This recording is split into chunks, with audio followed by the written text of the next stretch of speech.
Hey everybody, I'm Tom Vassell. I'm Mike DeLisio. I'm Wendy Yee. I'm Milla Cleghorn. And today we're reviewing Earth. Not the planet, right? I mean, I've got thoughts. Okay, so have we got done? Did we get it all out? All right, well, look, you set it up. You had that pause. That was a big You pause. had no one but yourself to blame. I also didn't know where you were going with this. I dealt with this all day Saturday about, hey, we're playing Earth, and what do you think of Earth? And yes, it went on and on and on and people. on. Okay, so Earth is a new game from Inside Up Games. It's easily their biggest game that they've done so far. I mean, in complexity terms. Okay, sure. They're known for Summit and, those more lighter games, really. Yeah. Mm-hmm. This is one about building your own island, building your own Ecosystem. an ecosystem. That it's a cool theme. It's a cool theme that you might forget about a little bit in, or maybe not. Let me show you how to play it, and we'll be right back. In this game, as most of these games, you're trying to score a bunch of points. You'll have your own player board, and you're also going to be building a grid that's eventually going to be, hopefully, 4x4 cards. And you're going to be scoring points in many different ways. And I want to talk about how you score points before I explain the game. As the game goes by, you're going to get mulch cards. Many times you'll say, put cards in mulch. And you'll notice these cards all have a leaf icon on them because that's one way every card in this pile at the end of the game is going to be worth points. You're also going to have greenery cards and other cards placed here. Each of these cards has a victory point value on it. It's going to be worth that many points at the end of the game. Some cards have spots for you to put buds on them, and each bud is going to be worth a point at the end of the game. Other spots have room for growth. When you add growth to a card, each growth that you add, and you can see that 5 growth can go on this card, each one is worth 1 point. But if you completely fill up the growth on the card, so at that point you put this topper on it just to show that it's finished, instead of scoring 5 points, I'll score whatever number it shows here, and that is 6 points.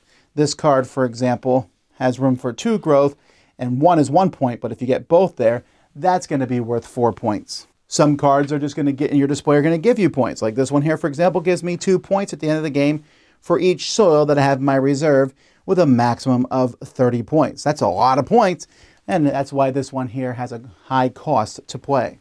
Each person's going to also have their own objective that they're trying to do. Like this gives 6 points for each column of all 4 cards of a different ability color. There's also going to be a center board where there will be 2 of these endgame conditions that will apply to all players. There's also going to be some fauna here, and players are going to be trying to accomplish a goal before someone else. So this one, for example, says you need 4 Flora. Each it has 4 or higher growth possible on it. The first person to accomplish that is going to put one of their leaves here and get 15 points at the end of the game. Then 11, 8, 6, 5 as you go down. And so there'll be 4 of these objectives. So those are the ways that you'll score points. Let's take a look at how it plays. At the beginning of the game, each person is going to be dealt an island, a climate, and one of these different ecosystems here, which is your personal scoring thing. Each of these cards has 2 sides, so players can decide which side they want to begin with. Now, your island card is important because it tells you your starting stuff down here. For example, this one says, I'm going to draw 7 cards. I'm going to mulch 4 of those cards from my hand, so you only have 3 cards in your hand at the beginning, and I get 5 soil. But it also has a special ability here. I'll talk about that in a bit. This one here lets me draw 5 cards. I mulch 3 of them and get 6 soil. This one's worth 7 points at the end of the game. This one's worth 3 points. So I have to decide which one I want more. This is just going to give me an ability, but also a certain number of points at the end of the game. And I already talked about this one. But you have different combinations of the 3 cards you get.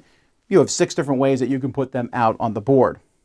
Once everyone's picked that, the game is going to begin. And it's going to be taking place with these 4 actions here at the top of the board. On your turn, you're going to pick an action. You will then take the top half of that action. Everyone else is going to get the bottom half of the action. Then, every card that every person has in play that matches the color here in the middle will also get to have those go off, and some cards which have these stripes on will go off on these 3 actions. So if I pick this action here, I'm going to get 5 soil, and I'll take 2 cards from the deck and put them in my mulch pile. Everybody else is going to get either 2 soil, or they can take 2 cards off the deck and put them in their mulch pile. But then everybody gets to activate the cards that are in front of them. So maybe this one here says, I lose 1 soil to get 2 buds to put on plants. Or this one says, I can take 1 card from my hand and put it in a mulch pile to take 2 soil. Or this one here, which will go off on 2 different colors, says I can take 2 cards from my hand and mulch them. You're going to have a lot of cards, up to 16 cards in your display. Also, your starting cards, like this one has a yellow ability, this one has a green ability. The cards that are in your display will activate in order from top left to bottom right. And you can see there will be a lot of them as time goes by. And you activate them after you do the action, and you also activate these either before or activate your cards in your 16 display. I talked about this action, which is a way to get soil. Soil is important because as you get soil, you're going to be using that as a currency to play cards out. That's done in the green action. In the green action, you play it, you get to put out 2 cards from your hand, then draw 4 and keep 1. Everyone else can play a card and then draw 1. When you play a card into your grid, the first card can go anywhere in the grid. After that, all cards have to go adjacent to other cards. And once you have 4 cards across or 4 cards up and down, then your grid has been set. Now, whenever you play any card in your grid, it's going to have a cost in soil that you need to pay. And then a certain number of points. There's some icons on the top that will have to do with various, things that you're doing, special goals and such.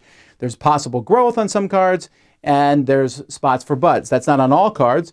Some cards don't have any of that, but they might give you a special end game condition, or they just have more abilities. You can see now when I have these cards here in my supply, when a green action goes off, this is going to work for me. When a red action goes, I'll get these 3. And when the blue action goes off, I'll get these 2 cards. Speaking of that, the other 2 actions are put 6 buds on your boards and take 2 soil. Everyone else gets 2 buds or 2 soil. And the yellow action, how you draw cards, draw 4 cards and grow 2 on the growth spots, and everyone else draws 2 cards or grows 2. This is going to continue. You can pick the same action multiple turns in a row. You can pick the same action as the person before you, but the game is going to end in a round when someone builds their 16th card. Whoever does that is going to get a bonus of 7 points for having done so. There's then a lot of endgame scoring. I've already explained all the different ways that you can score. And whoever has the most points is the winner of the game. I want to start off with a small negative about the game is I really, really wish that they had included in the back of the rule book, because lots of games do this, a sheet that went over some of the scoring cards. There's no FAQ on the cards in the game at all. And we fuzzled out, I think that's what this means. I think this one does that on most of the cards. I don't think it's a big deal, but it should have been there, honestly. There's so many cards in this game, I would have been clarifications on especially the scoring cards. I'll back you up on that. I've yet to have a gameplay of this where we haven't had to kind of come to a group decision on at least 1 card. And specifically the tan card scoring options, that color, sometimes those are in-game scoring or in-game boons that you get, and other times it's end-game scoring opportunities. But then it doesn't count. Then the dark brown, it counts towards certain requirements, but not which it does say in the rule book, but you have to go look for it when it counts and when it doesn't towards certain scoring opportunities. So I do think, I will back you up on that I think that could be a little clearer. Yeah, I think that could have been just an extra page or 2 in here. Yeah. Sure. I don't know. Yeah, I mean, they do a nice job on your player board. They give you a little, you don't really need a player aid card specifically because most of the stuff that you need is on your board. But the scoring cards, scoring cards, I agree with you, yeah. That's my only negative. I think this game's amazing. Yeah, I think it's awesome. I love games that have that simultaneous action of I get something awesome if it's my turn and I pick it, and then you all get to do stuff too, because there's not that long downtime between turns. There's almost no downtime in this game. Right. The only downtime is if Mike's spending a little bit longer going through his 6 actions than I spent on my 4. No, you're right. You are right. Yeah. To the point where I was actually are you done yet? And I'm thinking, wait a minute, I've been sitting here for 10 seconds because you never stop. You're like, you pick that action? Yes! But at the same time, I think that it doesn't really set you up for AP either. Because a lot of these games where you have all these different things happening at this time, people that have that analysis paralysis can kind of get stuck. And I mean, specifically, I compared it a lot to Terraforming Mars Ares Expedition. action. And a lot of times it's that if I do this, then this, or if I did this first or that, or da. So you're mapping out what order. I love that this has that combo feel, like where you have these big turns and you get to do all this stuff. But because of the way you resolve your tableau, like you're reading a book, then it doesn't, you don't get stuck in that AP like, oh, well, what if I do this? Hold on.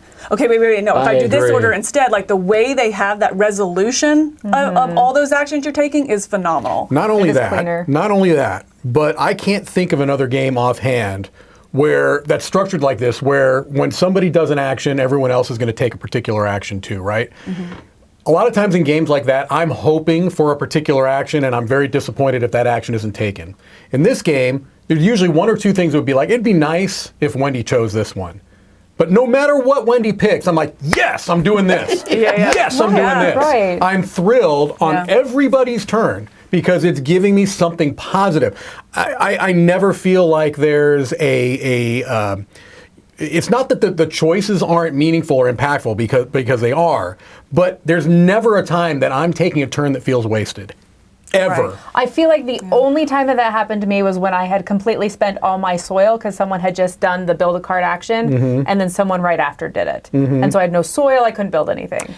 But even then there's zero cost cards that you can build if you have them in your hand. That's true, and but on that, I do think that green building action, there's not a lot. I have not had a lot of green in my tableau. No, there's very rare. So if it is back to back like that, it does kind of But then the next time you're right back there doing it again, you're like, oh wait, it doesn't matter because this is so great. I can do it, and so it's really easy to pivot. Yeah, you could draw cards instead. So yeah. My minor thing is that I feel like the scoring cards that come out that you put in your tableau, and part of this is just knowing the game better, I think, but some score orthogonally, some score diagonally, and that's something that I don't just inherently know unless I know that. No, but I don't know how to set up my grid for that. And so me being a person that likes to know all that stuff beforehand, I don't know if I'm going to get those cards because it's such a big deck and you go through a lot of it. But I could set up my whole board for one particular scoring thing, never see that card because Camilla composted it and then it's done, it's out of the game. Right. So it's super mild. I don't think that affects the game much for me, but that just is there. Right. And to be clear, I could gush about this for 20 minutes. So if it feels like I'm nitpicking, I'm not. It's just like there's very few negatives to say. Right. So very minor. Right. So my little nitpicks were that scoring. I think that it could be a little cleaner. And then also I feel like there are so many of the common board scoring that, again, I've yet to have a play where someone's like, oh, I didn't even see that one. I didn't even think about that. So everybody kind of lucks into points somewhere at some point. So I do think there's 6 cards up there. I think 4 would have been fine.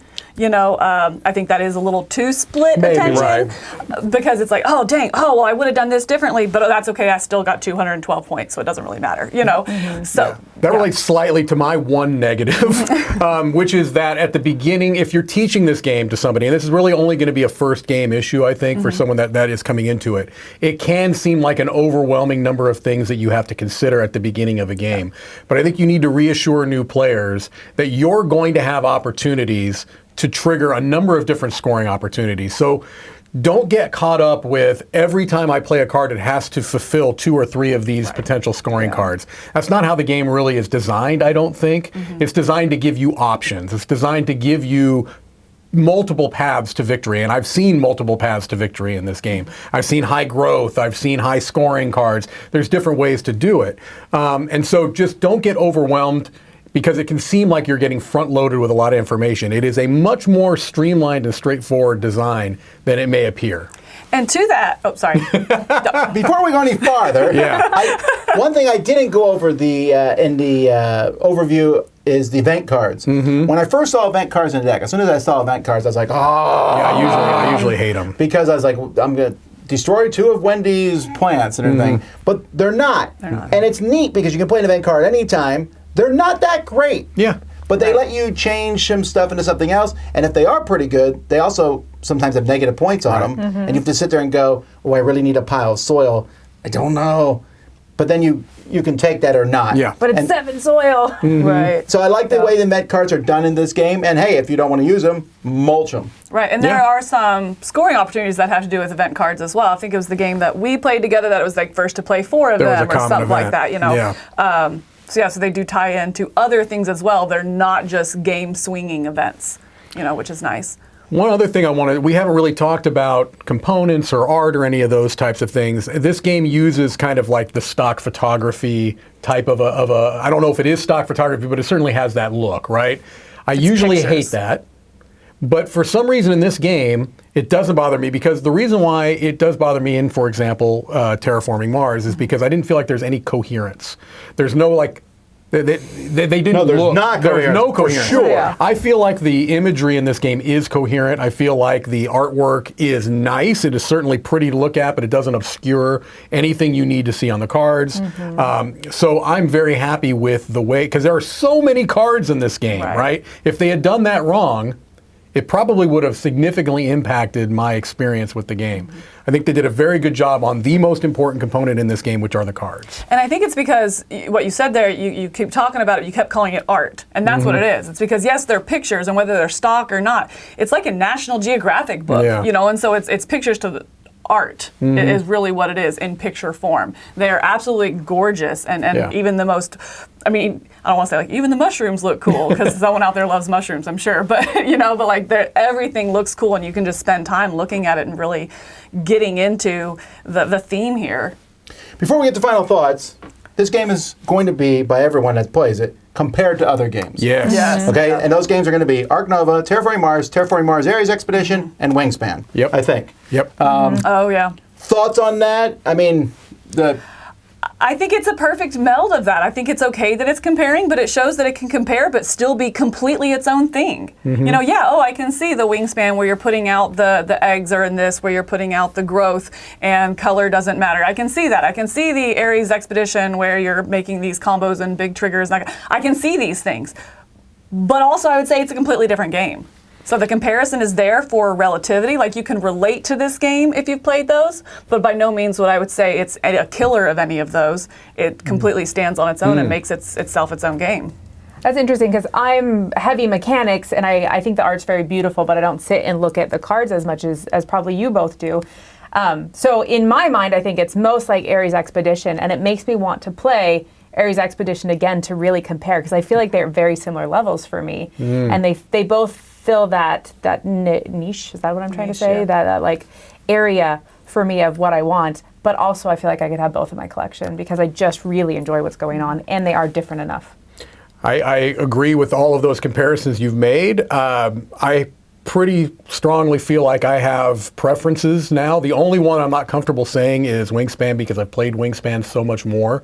But I can It's tell also you a lighter game than this one. It is Very much lighter, so. but I will tell you I will choose this over Terraforming Mars, over Ares Expedition, and over Ark Nova anytime. Fine. I'm sorry. I will.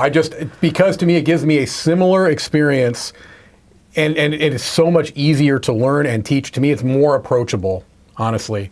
Maybe Ares Expedition, but it's similar in that approachability. But yeah, I don't know. This one is come out the gate pretty strong. All right, Wendy, what are you giving it? Okay, I'm going to give this a 9. I think it's absolutely fabulous. This was on my top 10 anticipated for the year, and I think it fully met expectations. So I'm super happy with mechanically how it is. There's a lot of variety of things that you can lean in and do, but also you can do a little bit of everything. I wasn't planning on going into growth my very first game of it, and yet I grew a lot of stuff. It just kind of happened. I love that you don't have to, like that grid, I was worried that we were going to be so focused on like, oh, I have to do this 4x4 grid. Am I going to be able to have everything in the order I want? Yeah, it's so much simpler than I think I even thought it was, but not simplistic.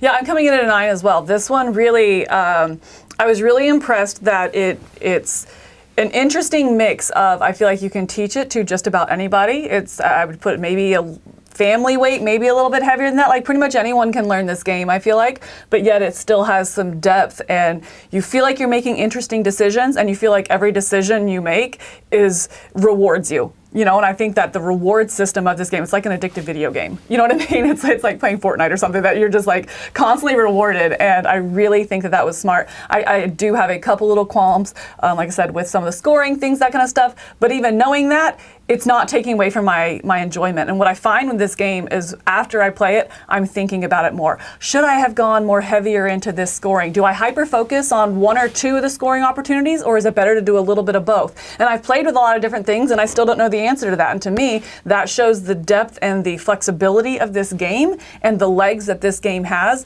as well as you come away thinking about that score and proud of your score. I mean, I'm proud of my score even in the games I lost in. It just feels good to get 170 points in a game. You know, yes, I lost by 100 points, but that doesn't matter. I got 175 points, you know, and I really like that. And I think, you know, what you were saying, about, you know, it feeling overwhelming, and people that first learn it are gonna be like, oh my gosh. And if you should reassure them, you're going to get points, don't worry. Yeah. Just play the game. Just kind agree. of go with it. And if they get that and start getting it together, it's like, oh my gosh, you're right. This game, you have that excitement building throughout it.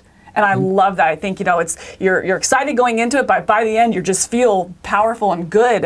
Yeah, I could gush this entire time. A couple little qualms, but I'm coming in at a 9. I think this one has lots of legs for me. I'm at a 9.5. I think this is nigh perfect almost, except for the minor things I mentioned. Wendy and I were just talking about a different game where I said I hate when a game says you got to do a little bit of everything.